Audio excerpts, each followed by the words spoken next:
Saudara-saudari yang dikasihi Tuhan, pada hari ini kita merayakan Hari Raya Semua Orang Kudus. Hari Raya Semua Orang Kudus mengingatkan kita bahwa kita semua dipanggil kepada kekudusan dan kebahagiaan yang sejati. Kita berdoa agar kita pun bisa menjadi kudus, kudus seperti Allah, kudus adanya, dan bahagia dalam hadirat Allah. Para kudus bukanlah manusia yang jauh dan tak terjangkau. Mereka juga menempuh jalan hidup yang sulit sama seperti kita, mengalami jatuh bangun dengan semua keberhasilan dan kegagalan. Seorang remaja bertanya kepada papa dan mamanya, "Kapan dan di mana saja saya bisa memperoleh kebahagiaan?" Ibunya yang memiliki sebuah toko sepatu menjawab, "Nak, kamu akan menjadi bahagia jika nanti kamu punya gelar akademik yang tinggi, punya istri yang cantik dan manis, serta berhasil menjadi seorang yang kaya raya.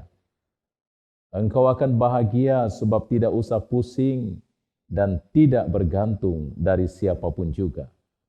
Maka berjuanglah agar engkau berhasil dalam hidupmu."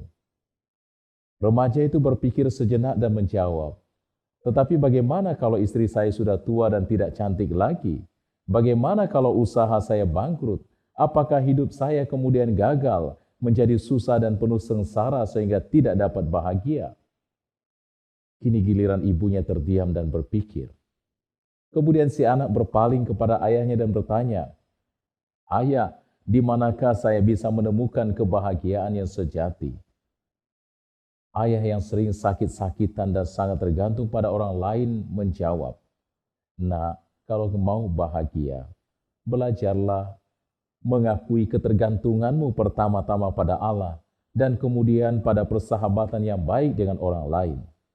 Bapak sering sakit, tidak berprestasi dan tidak kaya. Kalau saja Bapak tidak berdoa, tidak bersyukur kepada Tuhan, berharap dan beriman kepadanya, Bapak sudah lama hancur, depresi dan mati." Saudara-saudari yang dikasihi Tuhan, orang kudus adalah orang yang mengalami kebahagiaan sejati. Hidup suci dan bahagia sesuai dengan perintah dan kehendak Allah tidak akan pernah terlepas dari aneka penderitaan dan perjuangan alias duka cita. Maka ada pepatah, untuk hidup mulia dan berbahagia orang harus berjuang dan berkorban.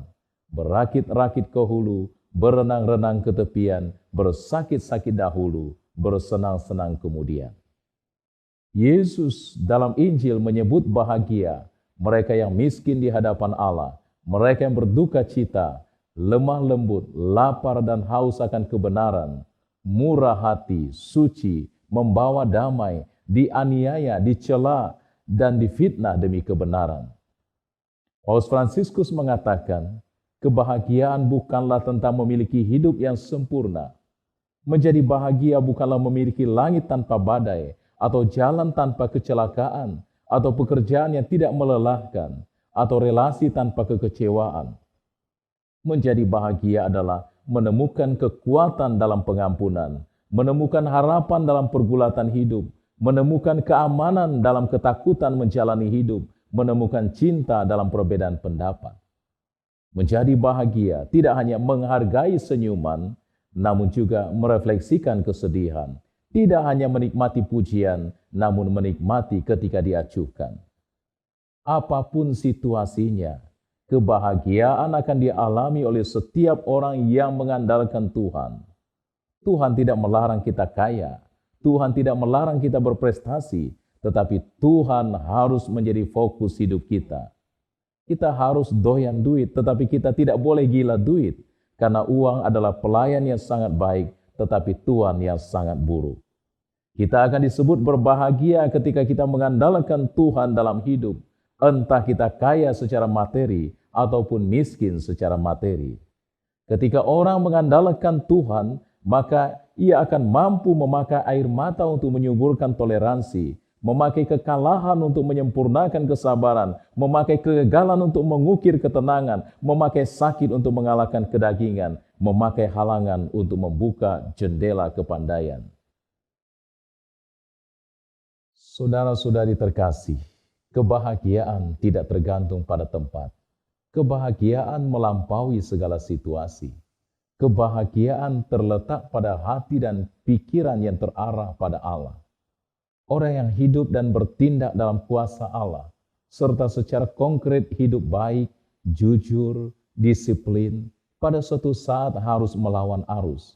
Maka yang bersangkutan mungkin akan mengalami celaan, penganiayaan maupun fitnah.